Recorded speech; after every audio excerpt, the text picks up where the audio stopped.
Hey, welcome everyone. Thanks for watching. This is Crypto Confessionals. I'm your host, Blockchain Wayne.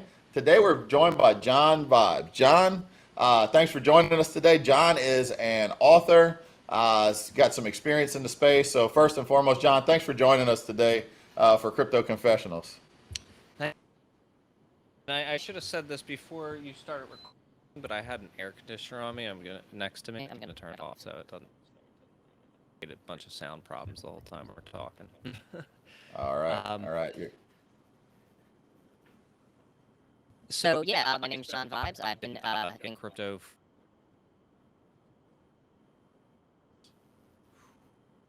years now, I guess since 2013, and I an author as well, and I kind of got into crypto through my activism or just like researching currencies and things like that. So 8 years. What was it initially that kind of stood out to you when it came to diving into the crypto world? I'm sure at that time it was probably mainly Bitcoin, right? Yeah, exactly. That's all there was when I Yeah. first stumbled on it. It wasn't like a market. It was just like this one thing. And um, at the time, like I was so mad at banks already that I had already like canceled my bank account and stuff, and was just kind of like living on cash and things like that. But it was it was kind of unfortunate though because I couldn't buy any I couldn't buy any crypto with like a credit card or a bank account that way. So what I did was I um like a bunch of donations from like the work I was doing, and that was kind of how I gathered my first Bitcoin portfolio, I guess. But the dude who got me into it, a total purist, you know what I mean? And he's like, you got to do this. This is how you do it. You got to run your own node and everything. And I live out in the middle of the woods where internet is really bad, and I could not even sync that wallet. You know what I mean? And he gave like me some Bitcoin on there, and I could never even get the thing to sync. So I ended up having to use something called Insta Wallet. Are you familiar with that? You remember that? I've heard of it. Yeah. Yeah, it was the earliest web wallet, but I think it was like also one of the earliest rug pulls. Um, so but I just kept on getting involved and look around. I threw a rave that was DJ'd by Eric Voorhees, which is pretty funny. Um, Oh, that's interesting. yeah, I guess that was like 2013. He was at Porkfest with Vitalik and a couple of other people. They were on a panel, and I was organizing the event that he really wanted to DJ, so that's what we did. Nice, nice. So that's interesting to know. I didn't realize that he was involved there. So that's good to hear. That was, you said 2013. Yeah, 2013. I think that was before Vitalik even came up with Ethereum too, because he was still working for Bitcoin Magazine, and I remember I, I I was blown away by the kid's genius, at that panel that they were hosting, and it was just pretty cool. Now looking back, if I like it, it's crazy that it was just such a small thing then. You know what I mean? And now like these people are like, um, you know, they're like the tech giants of our era or of the next. Like they were just chilling at this small little camp out thing. It's crazy. Yeah, grassroots. That's a great story, man. I've heard quite a few stories from people that got involved early into Bitcoin from attending Porkfest. So it's definitely was a grassroots movement that got a lot of people to at least be exposed to what Bitcoin is. Because I got into it before then, just like on an intellectual level and like reading about it, but you don't really. The first time I went to Porkfest, like people were actually using it, and it was like a thing, crazy to see it in action, uh, and that was definitely a turning point. I think just being able to see how it all worked, and it worked a lot different back then too. Um, and it was definitely a lot more difficult and a lot slower, and all that, especially in an area like that where there was no cell service or anything like that. I remember that back then it was all about spending it and using it everywhere you possibly could. It wasn't about holding it forever. Yeah. You know what I mean? I mean, it's cool that the narrative changed and everything.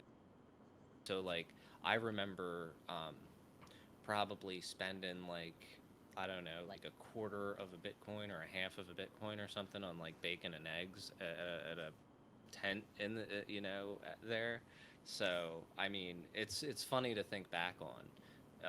I'm not mad about it at all. It's just, it is what it is. If people didn't do that kind of stuff back then, like, we wouldn't have what we have now. At least that's what I tell myself. You know what I mean? Yeah. Like, all those people collectively showing the use cases and stuff like that. I feel like that was one of the necessary steps that we needed to get along with that. Yeah. Man, that's a great point. I'm glad you bring that up because so many people look at like the Bitcoin pizza story and stories like that and like, oh, you should have just held. But it's important. It was an important piece of the story to really get it out there, get it utilized. I know some people that were on the good side of that. I've got a friend that used to sell smoothies at Pork Fest when Bitcoin was $6, so he would earn 1 Bitcoin per smoothie, which is crazy to think about now, right? Yeah, I know. There's a couple people who were like forced. They were vendors at PorkFest, and they were like forced to set up wallets, just to because people insisted only on paying him. You know what I mean? So they were like, "Oh, I guess I got to do that," and then they ended up like rich 2 years later. Yeah, yeah, yeah. Poor people, right? They were forced into it. I know. It worked, And but the other thing is though is like, just because you use it along the way, it doesn't mean you get out entirely. And the more that you actually use it, I think the more that you learn about it and the more opportunities you get along the way to grow what you have. I mean, that's really how I feel about it, because I um, have hardly invested a whole lot, but I've managed to like find all these ways like Steam It and Hive and things like that, or the Brave browser. And there's if you put a lot of time those random things during like a bear market, when the assets that you're accruing through all those means are not really worth that much, and just chill on it and don't do anything with it, then you can actually have, you don't have to buy a car or something like that. And by the next time the bull run comes around, you didn't even have to put anything into it. Um, and like that kind of stuff's possible. It's pretty crazy. Yeah, yeah, that's a great point. There's so many different ways to earn crypto. Most people think they just have to buy in, but yeah, that's a good point. And a lot Working of in the those things. space too and stuff like that. Yeah, yeah. And now you mentioned so you do. I know you do. You said you do a lot of freelance work as well, but you've written a couple of books, or a few books maybe. Can you tell us about those books? Yeah, so most of them, the most recent one is kind of a memoir. The years that I spent forming my event company, uh, and that's called Paper Squares and Purple Stars: My Life as a Rave Outlaw. That's like my newest one, but my books before that were they were more like political, activist, anarchist kind of thing. The the better books that my first book was like kind of more conspiracy and stuff like that. I was real young when I wrote it. I don't disagree with any of it, but I think like most authors, they look back on their first book and they're like, that's not my best, Yeah. but I did a trilogy with this guy named Derek Bros, from Houston.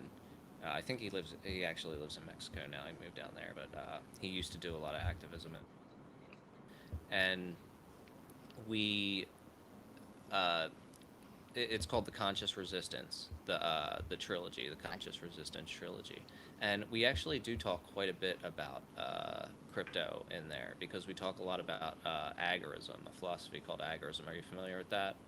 Uh, No.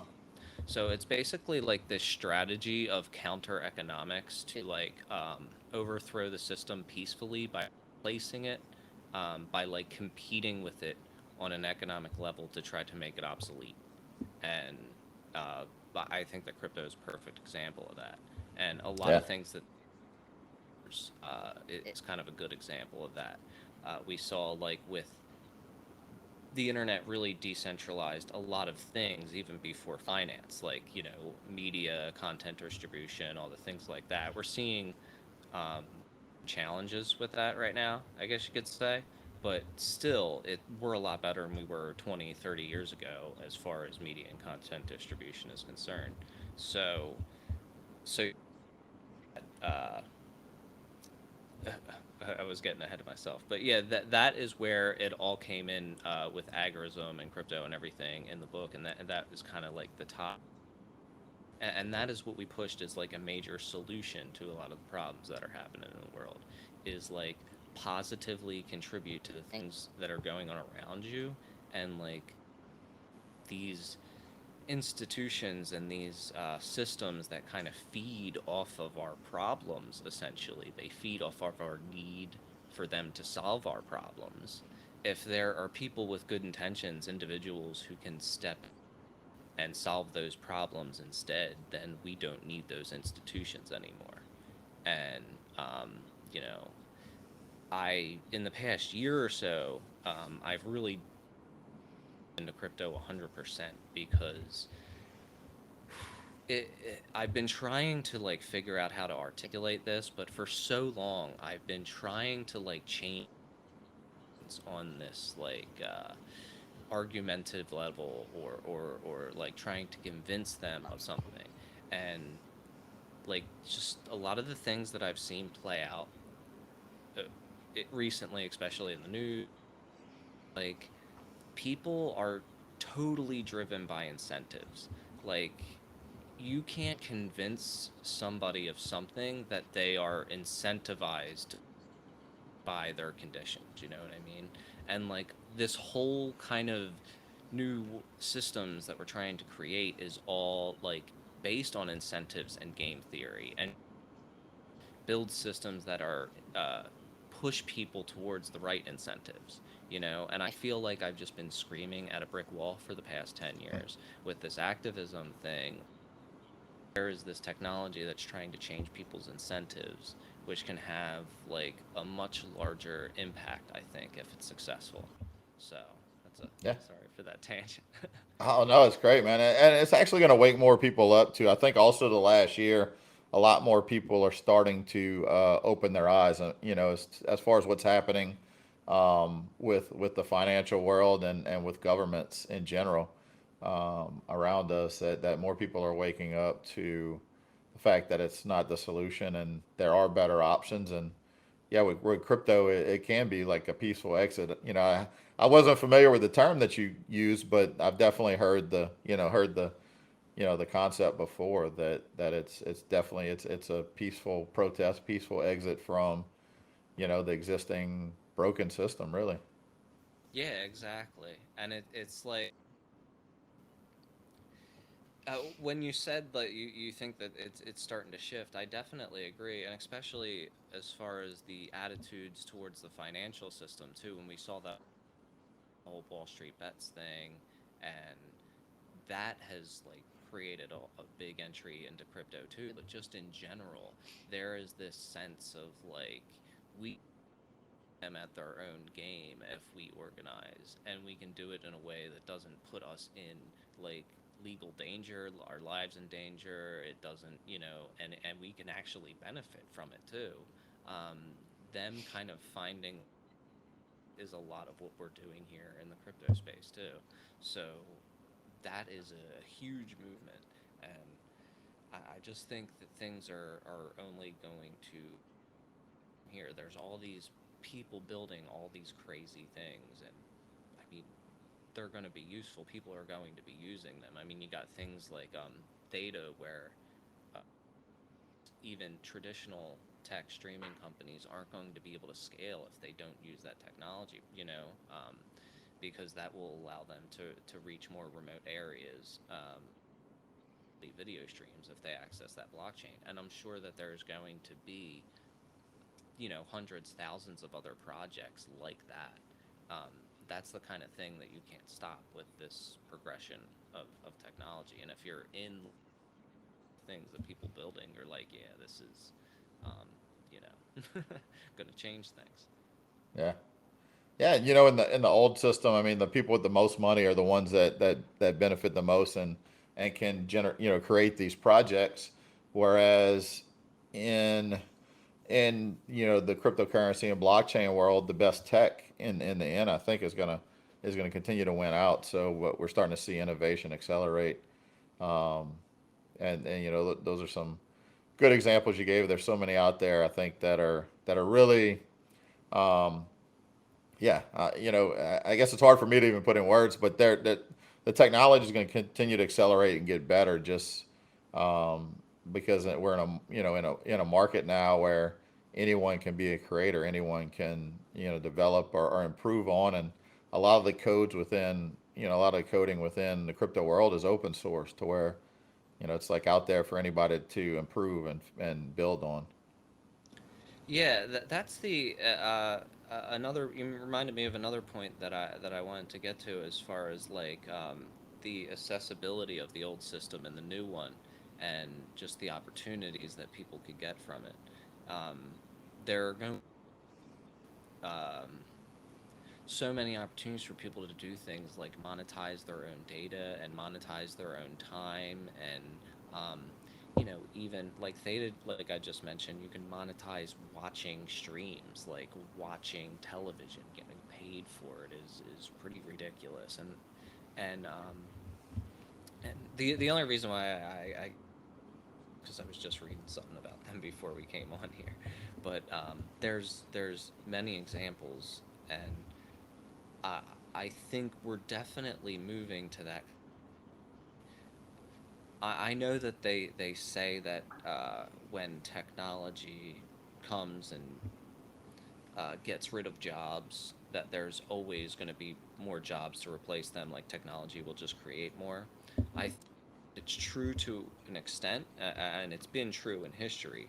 But when we look at the situation that is coming up with automation, it is true to the extent that it will push people to different, but I think that those jobs will be mostly like creative kind of jobs, because if all the manuals kind of automated, um, creativity, entertainment kind of stuff, that could be the economy of the future. And you said something that was kind of along the same lines that clicked that thought Yeah. for me. Yeah, yeah, absolutely.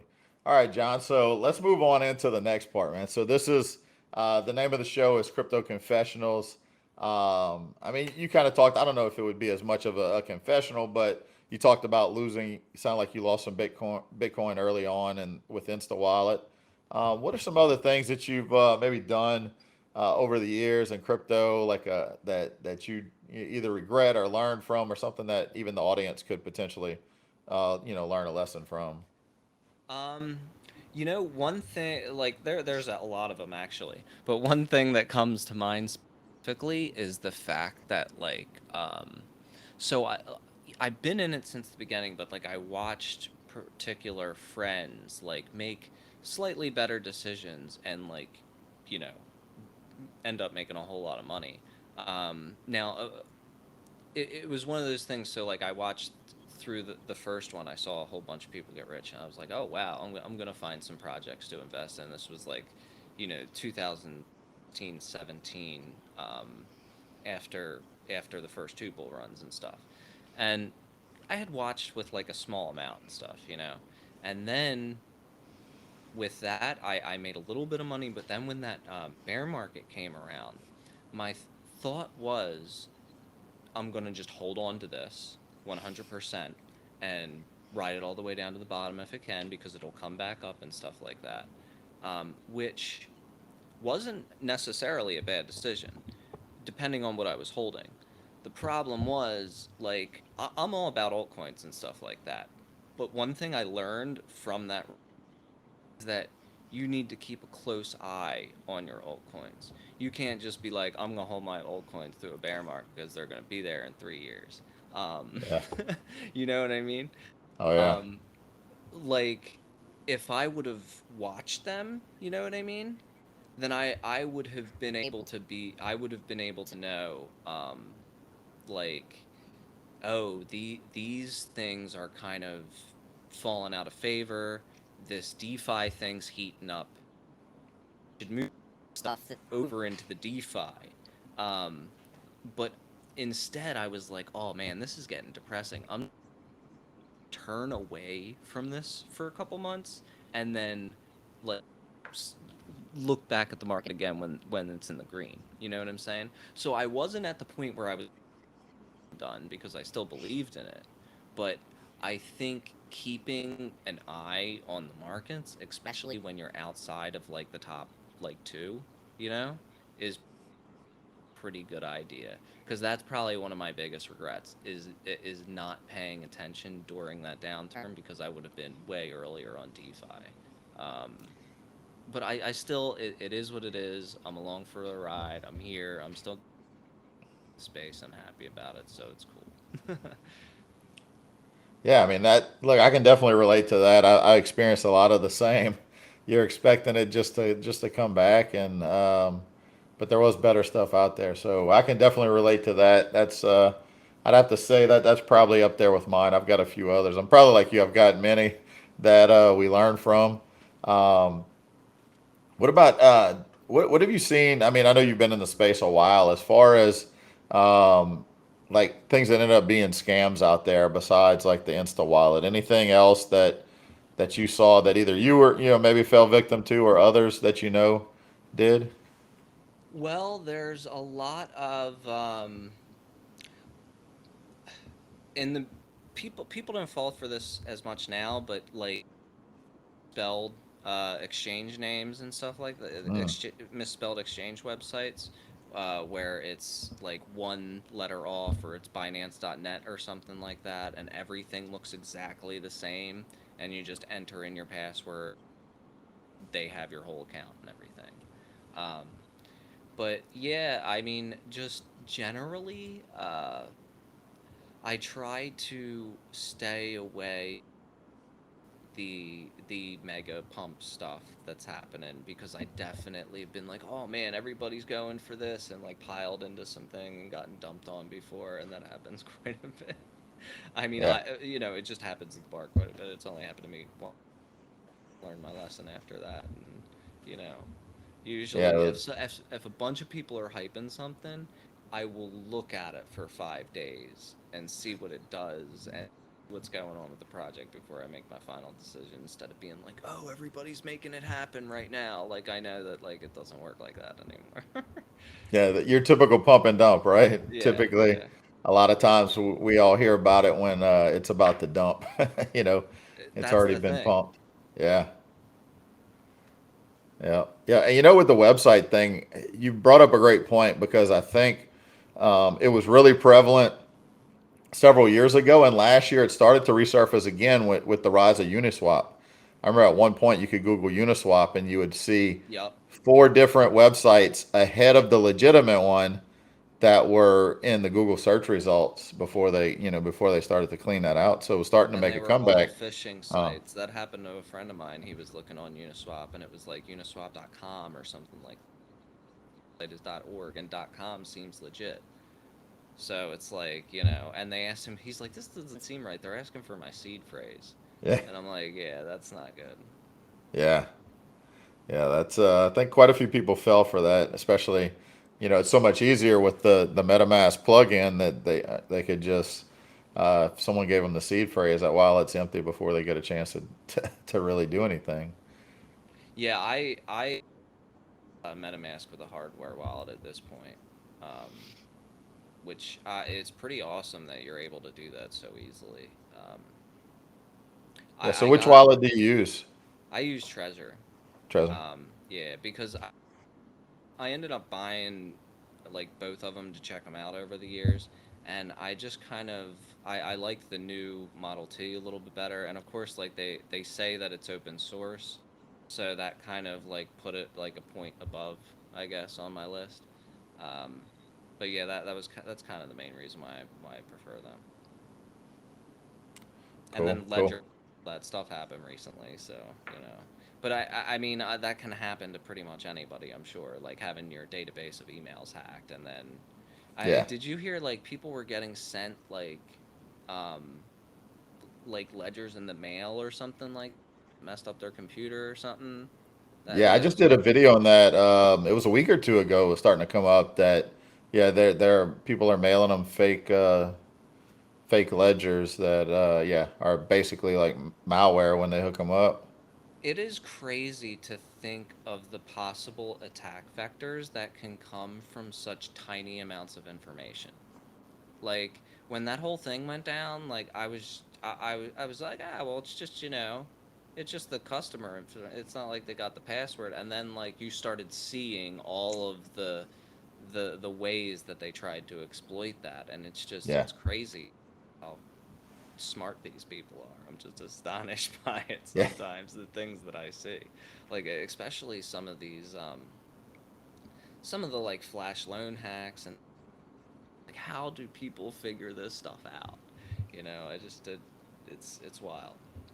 Yeah, I haven't really figured those out. But man, back to the ledger thing. I was my data was in that. And I use it kind of as a teaching point because luckily for me, the email address that I use for my ledger account, like to order my ledgers, I only used it for that and a couple of other insignificant things. So the amount of spam that goes to that box now, I don't even check it anymore because it's crazy how, that data has probably been sold many times over.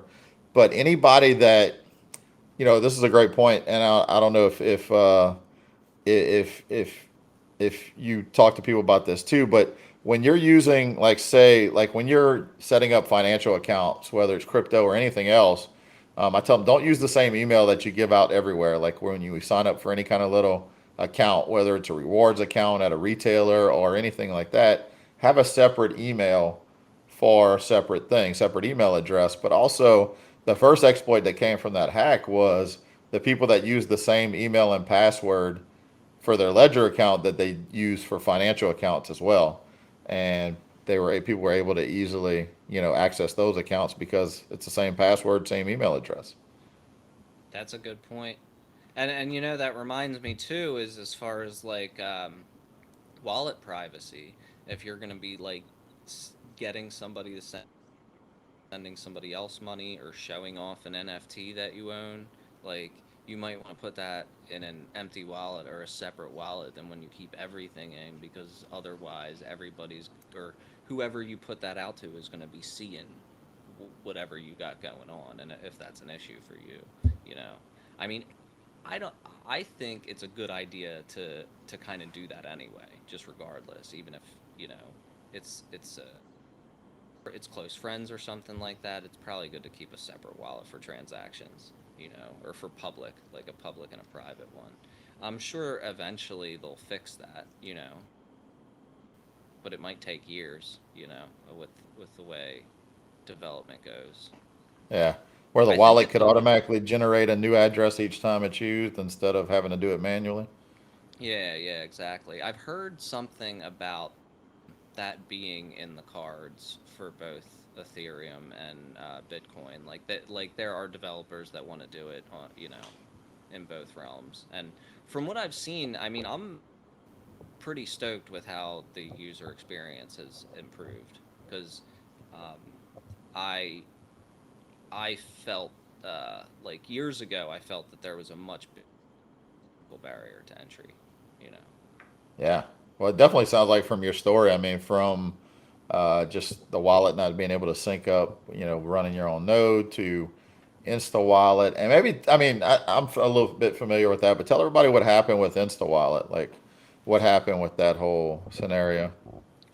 Yeah, well, everybody's money just disappeared one day. It was like this website that was storing the thing looked sketchy. I mean, now looking back on it, it was just a web page, but so was Mount Gox. I mean, Mount Gox looked sketchy. I mean, it was sketchy after all, Yeah, but it wasn't at the time, yeah, Um, and but yeah, it, one day they said they got hacked, but it a lot of people suspected that they didn't get hacked. And there was a lot of stuff like that earlier in the uh, there are so many crazy rug pull stories. You know, like the Quadriga guy, the guy in Canada who faked his own death and stuff, and you know, who knows if that guy the other last week didn't fake his death in Costa Rica or Yeah, whatever. The guy with a million BTC or whatever it was. Um, yeah. What do you think about the so the guy in Canada? You said you pretty confident he faked his death. They I'm haven't pretty been able to sure prove that anything, huh? it looked like there was like he was dealing with some mob that hires bodies, and then like the or I think that wasn't it. The, I'm trying to remember the headline. It was the place that he flew to, like the last place he flew to on his plane tickets was like a place. It's like the capital of where people go for the mafia to like make them disappear. Like they pay them to make them disappear. That there was some kind of Uh, story that said, but either way, there was like just a whole bunch of really crazy coincidences that was like, I don't think they ever found the dude's body or anything, did they? I don't know about that, but I don't remember exactly what he died of, but I remember thinking of how young he was and in relatively decent shape. It was odd. It was something that should have been minor, I think, that they said he passed away from. So yeah, definitely suspicious. They could make so many movies about things that have happened like in this space. They'd be crazy. I mean, they probably wouldn't be the best look for all of them, you know what I mean? Yeah. But I've never really cared about that because like it's one of those things that like you can't stop, you know. That like the internet had a very frowned upon kind of culture too, like a rebellious culture that everybody in the mainstream media thought was nuts. I mean that movie Hackers back in the day was like their archetype of everybody that was using the internet at the time, and it's not Yeah. much different today with what we're doing. People have that same kind of stereotype, I guess you could say. Yeah, it's part of the evolution. And I mean, that the scenario we're talking about with the exchange in Canada, I mean, that's a perfect example of why, I mean, literally thousands of people lost their crypto because they just lost access to everything that was on that exchange, which is why it's important to control your crypto and wallets where you control the private keys to where you can no one can take ownership from you unless you have poor security with your, where you store your seed phrases. Yeah, yeah, exactly. Because that stuff happens all the time, and it's unfortunate, but you know, it definitely happens on a regular basis, and you There just got was, to know how to protect yourself.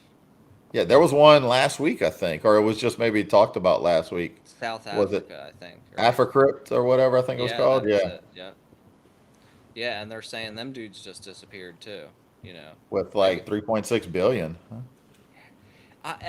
and like, are they ever gonna find these guys? Like, how do you just disappear? It's unreal. In this, like in the Panopticon 2021, how do you disappear with all these cameras everywhere and everything? It's just nuts. Definitely got to be harder and harder. But I guess the more money you have, the easier that can be. But the thing about with that crypto is a lot of that you may not be able to trace it exactly back to a person as you move it Yeah, I around. mean, what we saw with that recent pipeline thing, they immediately scooped up that money that was, you know, g- apparently ransomed by the hackers and everything like that. That was an iffy story. I'm still Yeah. unsure about what was going on there. Because if you're smart enough to hack a pipeline, like, aren't you gonna ask for Monero or something? I said the same thing. Yeah, it was something. There was something about that because yeah, if yeah, you're right. Smart enough to do that, you're gonna be smart enough to be paid in a privacy coin. Yeah, it's very strange, but what can you? A lot of these things are probably always going to be a mystery. Yeah. Yeah, and you know, so that kind of brings up another topic I wanted to kind of touch on. So, a lot of people like give in or are intimidated by a lot of the FUD that's in the news or that's put out. And you know, talking about the pipeline story, I always thought that was kind of like a FUD story, like fear, uncertainty, doubt that's being put out there to cast a negative light on Bitcoin. Like, oh, these hackers, you know, that was a big part of the story. Was they wanted Bitcoin, right? It was Yeah, almost like exactly. they're trying to do that. So, and you've been in a while. So, what have you seen over the years as far as the narrative? Has it changed a lot when it comes to the way the media portrays it, or has it always been a lot of the FUD? It's always been a lot of the same, although there are particular corners of the media that has kind of been warming up to it over the years.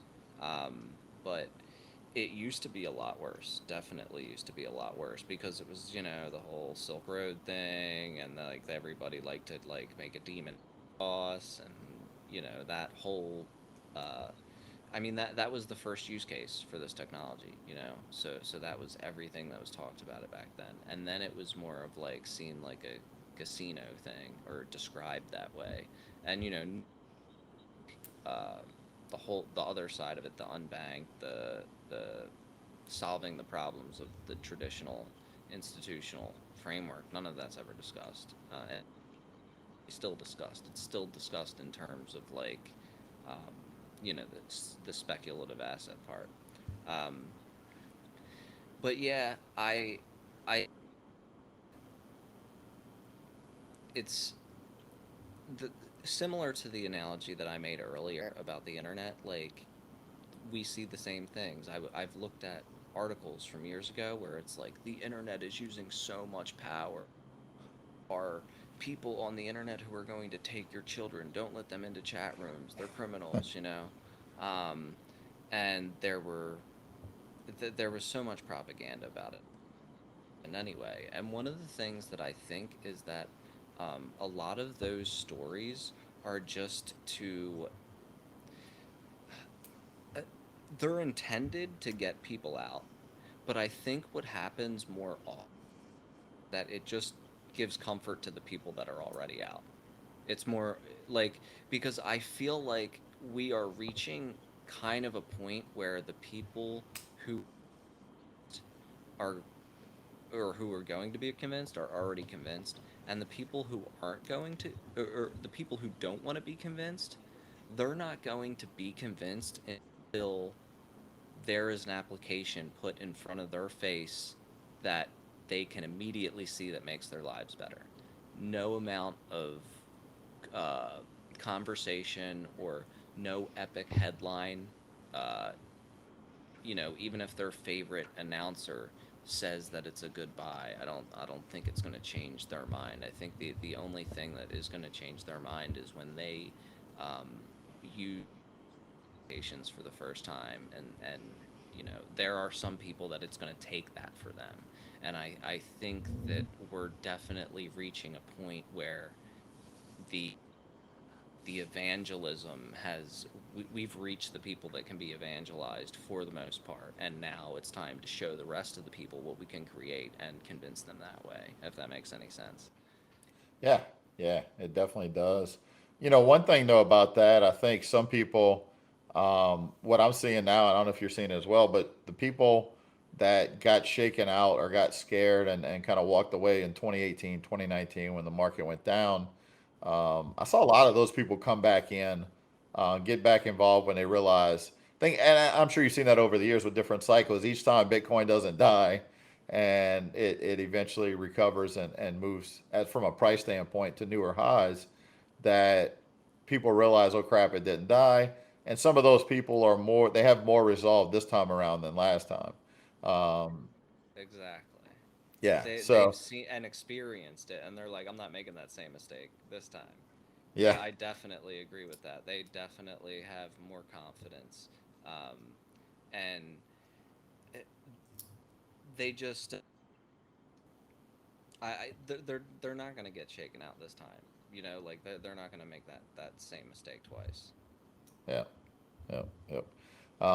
So what do you see kind of going? I mean, we had the story recently with El Salvador making the news by making Bitcoin legal tender, and that's just one step. I mean, it's a country that's adopting Bitcoin, and we've seen companies embrace Bitcoin and cryptocurrency in several different aspects. What do you see as the future heading? Do you think that's going to be like the El Salvador thing is going to be a catalyst that's going to lead to a lot more? So, um, I think it's a really interesting situation that I didn't see coming that I'm still really trying to wrap my mind around. Because trying to figure out, there's obviously going to be some kind of conflict at some point. I don't. Hmm. I'm not saying it's going to be a military conflict. It could be something World Bank trying to cut people off, or trying to put their foot down anyway, or try to spread more of this media propaganda, or what it is. But there is a lot of interesting situations coming up with that. It's going to be very interesting to watch. Uh, I think that there's got to be some kind of motives there on the part of the government there, and it could perhaps just be a desperation of getting out from underneath the American dollar, Yeah. because that is a very bad position to be in, and this could just be like a to do this because this is our chance, you know. So that could very well be it. Um, I just it's going to be interesting to see what happens. I was baffled when it happened. I think that all of them are going to need to at some point, but it's still crazy to see it happen, you know. And I didn't expect all of this to happen this year, as far as this like crazy rally that happened and everything like that. Like I said, I just kind of like put everything in a mental vault, and was like, I'm just going to return to this in a couple of years. And of course I still like stay technology in the space. I just tried to not look at my blockfolio for a couple of months, you know what I Yeah. mean? um, but yeah, I think that it's so basically what I was trying to say is like this all surprised me so much. So, and especially how fast it's happening. Uh, Yeah. the prices are a little bit low right now and stuff like that. I think that there's like tangible reasons for that, and I think that things are still going to progress regardless. But with all these this government stuff that's happening, it's I think it's going to make things happen even faster than I expected, and even faster than they were happening now, which was initially faster than I expected. Yeah. Um, so know where we could be a year from now. Like I could see a scenario where we're not much farther than we are now, like, but we're still like building a lot. And then I see another scenario, just like, global reserve currency. Like, who the hell knows? Yeah. Because especially with what's happening with the dollar, like that's not looking good. Um, so, what is next after that? The whole world is not accept the digital yuan. You know, like that's never going to happen because Yeah. there's just reputational issues there, obviously. uh, Yeah. and I think after the whole experiment with dollar, there's going to need to be a neutral world reserve currency. This whole idea where one country runs the show and um, everybody else within a lesser proximity gets screwed. That's, not a good idea for everybody else. And once this whole thing comes down, everybody's going to push for a neutral alternative. I would hope, if we just world, that's what would happen. Yeah. Definitely Reality agree with. surprises me though, man. Yeah. Especially this past year or two. I don't even know. Like aliens are coming. you know. Yeah. I'm just saying it's been a wild ride these past 2 years, both in this space and in the world in general, and they're merging in ways that is becoming so unpredictable. It's crazy. Yep. What comes to mind is the Will Ferrell meme that escalated quickly, Yeah, right? yeah, Where, exactly. yeah. Yeah, so I agree with you. I mean, everything you said there, I was surprised at how fast everything happened in El Salvador, and it's definitely, I think it was a desperation plea because if you're a country that's on the U.S. dollar as your currency, and you're watching what's being printed over the last 18 months in the U.S., which is going to lead to rapid inflation, and you're already in a country where the average worker there earns about $200 to $250 a month, U.S. right, U.S. dollars. So to say prices going up and for them to see inflation start to accelerate potentially, then I think the Bitcoin was a plea of getting off of something that's prone to inflation and getting onto a deflationary asset that could maybe tip the scales back in their favor. Yeah, and they get extra screwed too because they're away from the source of the inflation. So, Yeah, like, we get, here in the United States, we get a raw deal,